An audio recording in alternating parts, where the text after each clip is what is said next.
There's a whole bunch of offenses in deity worship, and then there's offenses to devotees.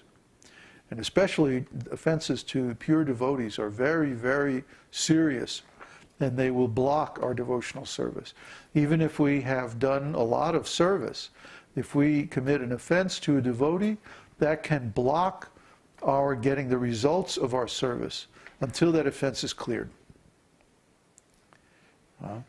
So even though the holy name is so powerful, and anyone who chants the holy name will certainly get the result of their chanting, that result will be delayed until we counteract or nullify our offenses.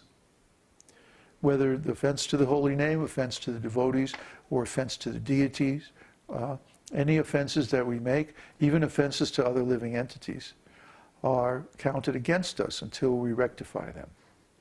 So this is a very important area of our life that we have to work on. And finally, there's bhakti-uttha. That means suffering arising in relation to bhakti. Now, how is that possible? Bhakti is supposed to be all auspicious. It's supposed to be the source of all transcendental pleasure and happiness. So how can it be that we would suffer in relation to bhakti? Well, it's very simple. We can commit offenses, or we can try to use bhakti to get something else, something material. For example, it's well known that the holy name is a desire tree, and whatever you desire while chanting the holy name certainly will manifest. But what people don't understand is that that's also an offense to the holy name. Because the real purpose of the holy name is not to entangle us in material activities, but to free us from them. So if we try to use the holy name to attain some material objective, whether it's wealth or relief from some kind of distress, or fame or power, or anything like that, this is a mistake. And especially if we cultivate this desire deliberately, then it's really, really serious offense. Now, it's a fact.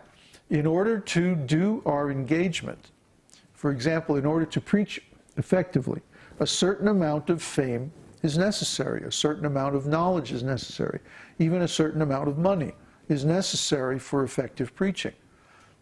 If you tuned into our class and like we're dressed in rags, and living under a tree somewhere, I don't know how we would afford a camera, but let's say, somehow or other, you wouldn't be very impressed, would you?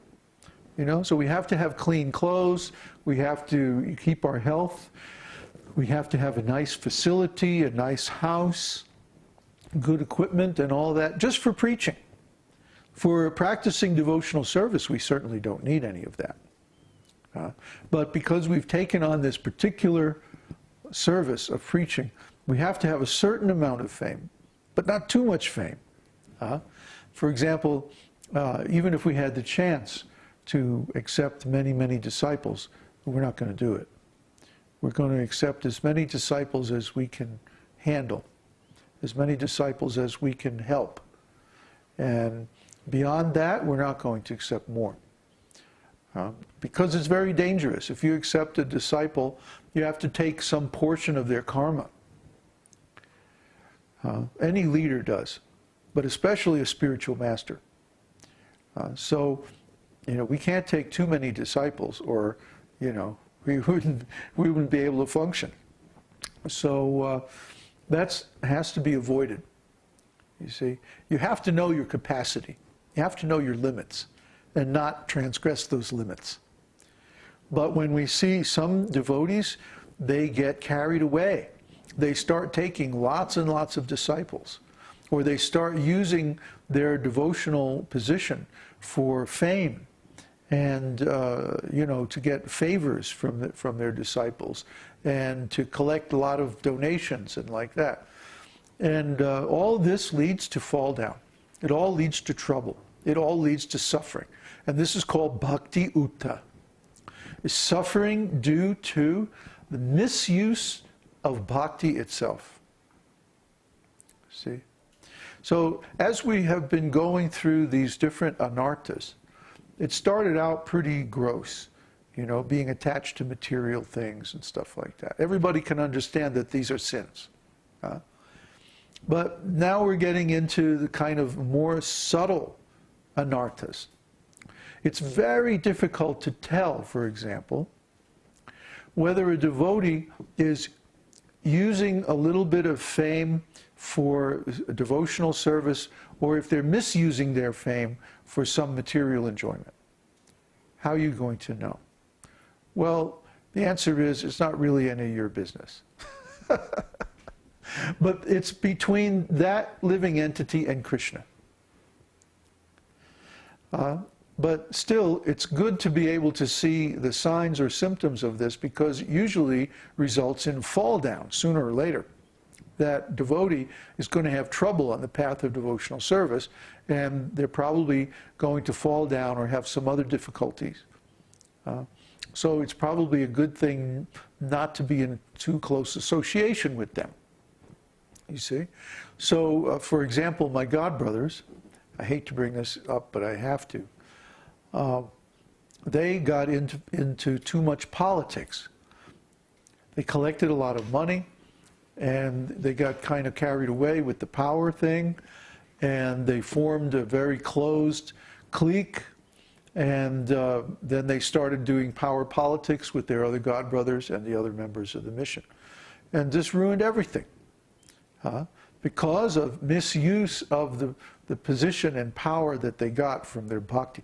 I mean, some of these guys were made regional directors of whole huge areas of the world when they were like 20, 22, 23 years old. I know Hridayananda Maharaj, for example, was made the GBC secretary for South America when he was like 20 years old. You know, 20 years old.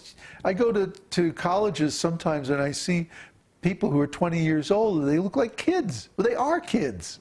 Most of them are still, you know, their whole existence is being paid for by their parents and so on like that. They never worked a day in their life. They're kids, school children at that age. And yet this guy at the age of 20 was in charge of something like 10 temples. You know, 300 or 400 devotees in South America. And he didn't even speak Spanish. He had to learn Spanish. Well, fortunately, he was pretty quick, but still, try to understand. These men were given these positions out of necessity way, way before they were actually ready for them, just out of Srila Prabhupada's mercy. Yeah? And out of necessity. There was a need. There were so many devotees, and there were very, very few advanced. I'm afraid, frankly, the same thing's going to happen in our group if we grow too fast.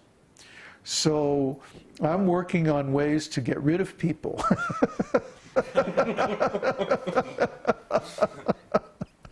I'm really good at that, you know. They call me the freak out acharya. So it's not that we don't want, we do want to help people, but we realize that we have limits. We can't help too many people. We could help a whole lot of people a little bit, or we can help a few people a whole lot. Which is better? I choose the second one. I would rather take 10 people and train them all the way up to full pure devotional service, full enlightenment, full self-realization, than take 100 disciples or 1,000 disciples and give each one just a little bit. Why? Because the ones with just a little bit are not going to be able to go on and continue this mission. See? Whereas if I have even one disciple who has full self-realization, he can go on and take this mission on to the next generation. And maybe later on it'll become a mass thing. Right now, the people aren't ready for it. Although I think that's going to change soon. I think people are going to start to finally lose faith in the Western materialistic society. I lost faith in it about 40 years ago, personally. Other people are a little bit behind. So we see that now that things are getting really bad, they're starting to wake up to the fact that this society is a really bad idea. So, because they had so much faith in this materialism, they put off the chance to engage in bhakti. They put off any learning of the esoteric teaching. If they got the opportunity, they would reject it. But now we're getting to the point where people are becoming so desperate that they'll accept any solution